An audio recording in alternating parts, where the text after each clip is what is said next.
Jimli Asidiki sebut Anies dan Ganjar cuma gertak saja soal usulan hak angket. Lanjut Jimli, para kandidat agar memberi selamat kepada pasangan yang sudah unggul dalam hitung cepat sejumlah lembaga. Sebab, hasil hitung cepat umumnya tidak berbeda dengan hasil perhitungan resmi yang ditetapkan oleh Komisi Pemilihan Umum. Ya, Pak Jimli boleh berkomentar, dia warga negara. Tapi dari waktunya mungkin... Tapi kami tidak pernah menggertak. Kami menyampaikan cara yang biasa saja. Di saat-saat seperti sekarang, bukan tidak mungkin ada orang yang mau jadi pahlawan, ada orang yang juga mengambil muka, ada orang yang macam-macam dengan tujuannya yang macam-macam juga.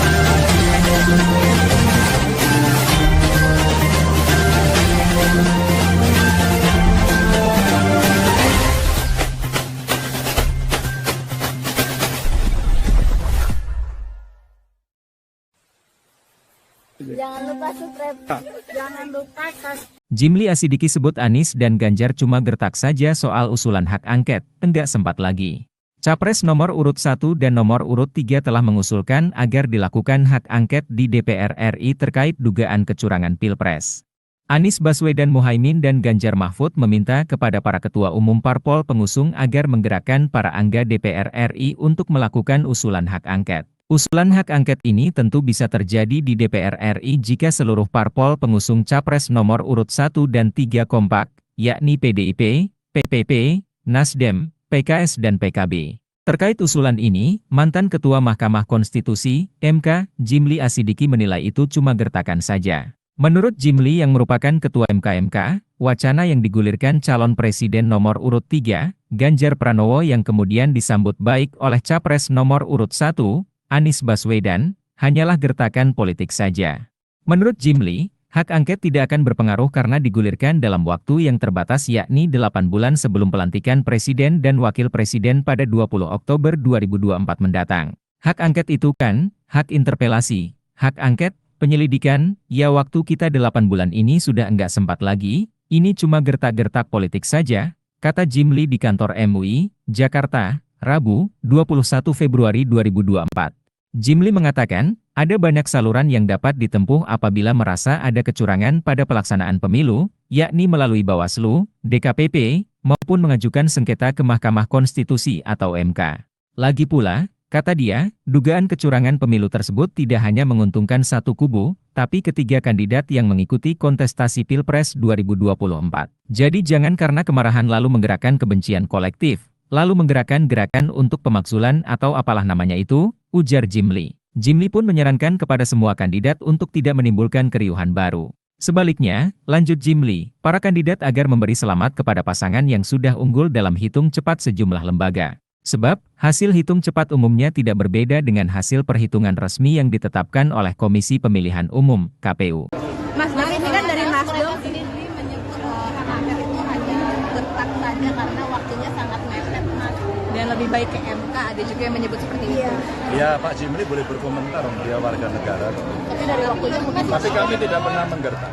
Kami menyampaikan cara yang biasa saja. Ada banyak cara sebenarnya, angket boleh, atau raker komisi 2 aja deh, segera.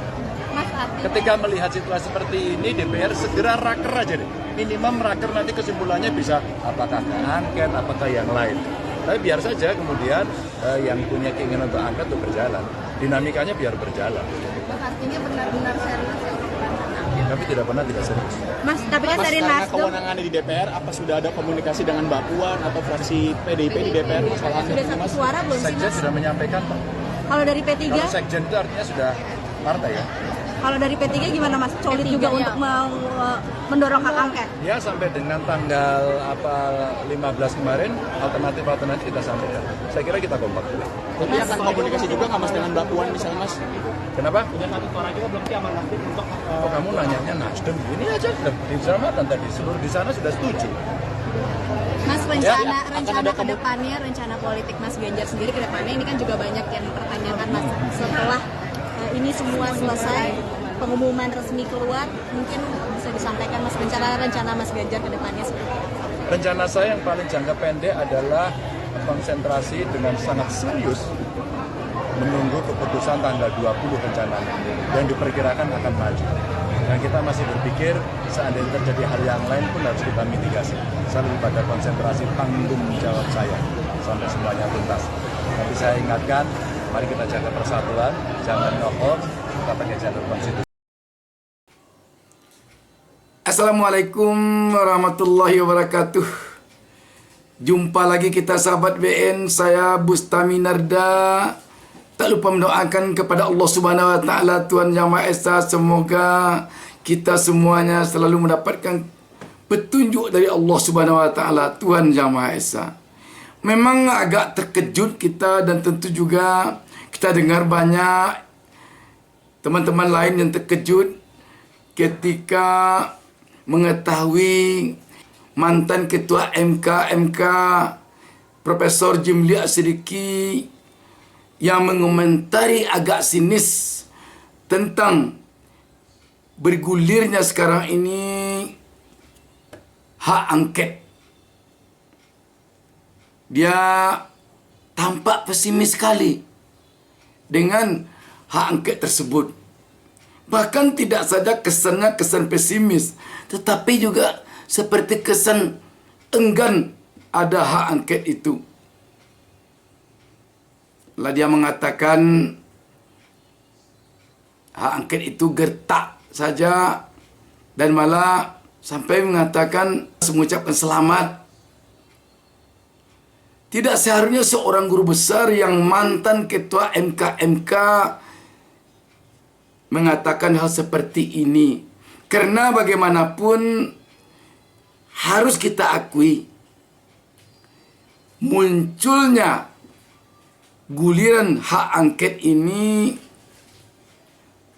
disampaikan atau dikemukakan bukan oleh satu orang, tetapi oleh beberapa tokoh, termasuk malah yang mendorong adanya hak angket ini 2 orang capres. Capres Anies Baswedan dan Capres Ganjar Pranowo. Memang kita harus akui bahwa hak angket itu yang memutuskannya jalan atau tidak jalannya tentu ketua umum partai atau partai politik. Tetapi sebagai tokoh yang kemarin ini didukung banyak oleh rakyat, yang namanya capres, harus kita akui dukungan kepada mereka itu tidak akan kurang dari 10.000. 10.000 itu kita harus akui bahwa dia itu rakyat yang harus didengar ucapannya. Jangankan 10.000 rakyat, 1 orang rakyat harus kita dengar, kita sauti aspirasinya, keluhannya. Sekarang yang mengeluh karena dugaan kecurangan pemilu yang telah begini gamblang kedengarannya, tidak lagi diucapkan, tidak lagi dikeluhkan oleh seorang anggota masyarakat, oleh seorang pemilih, oleh seorang rakyat. Tetapi tentu kita bisa melihat sekarang cukup banyak rakyat yang mengeluhkan ini. Dugaan adanya intimidasi, dugaan adanya tekanan kepada kepala desa, dugaan adanya pemberian amplop dan bansos yang berefek atau bertujuan untuk memenangkan salah satu paslon, itu sudah diketahui publik. Dugaan adanya kekecewaan rakyat oleh aplikasi yang dimiliki KPU yang namanya Sirekap itu, yang tiap melambung suaranya, yang lambungan suaranya itu tetap ke salah satu paslon yang terbanyak, yakni paslon 02, itu sudah menjadi keluar rakyat.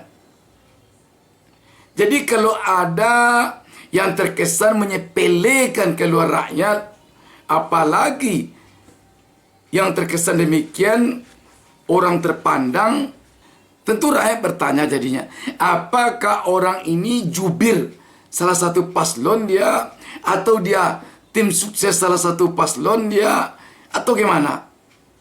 Sebab bagaimanapun kita harus akui bahwa sekarang ini yang namanya dugaan kecurangan pemilu itu, kalau ada yang menganggap tidak ada sama sekali dugaan itu, kebenarannya ya ampun kita itu. Ampun kita itu. Dari mana sisi cara berpikirnya itu? Kalau masih ada sekarang ini tokoh orang penting yang dia menganggap sama sekali tidak ada dugaan kecurangan pemilu pada pemilu 2024 ini, ya tidak ada yang bisa kita ucapkan kepada dia itu. Sahabat BN, karena itu memang kita harus sekarang ini mengakui bahwa di saat-saat seperti sekarang bukan tidak mungkin ada orang yang mau jadi pahlawan, ada orang yang juga mengambil muka, ada orang yang macam-macam dengan tujuannya yang macam-macam pula.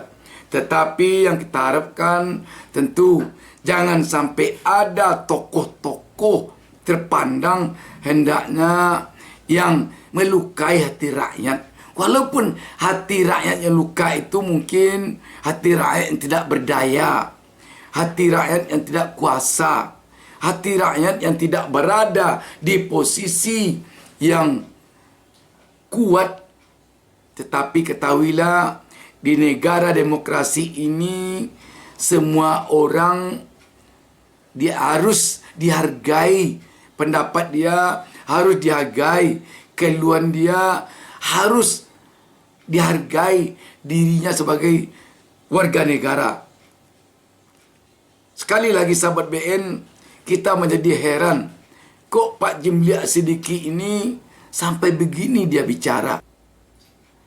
Akhirnya rakyat tentu banyak bertanya tadinya, siapa Pak Jimli ini?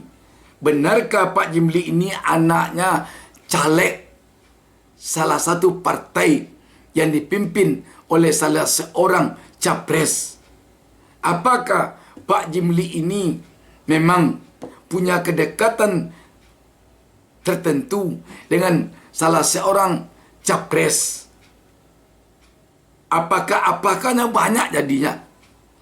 Tapi yang kita harapkan, para tokoh-tokoh kita, kalau tidak akan membantu perjuangan rakyat yang ingin ada perubahan di negara ini kepada yang lebih baik, yang ingin tidak ada lagi dugaan pencurian suara rakyat, yang ingin tidak ada lagi kecurangan pemilu seperti Orde Baru dulu, kalau tidak akan mendukung, diam sajalah. Jangan turut pula mematahkannya.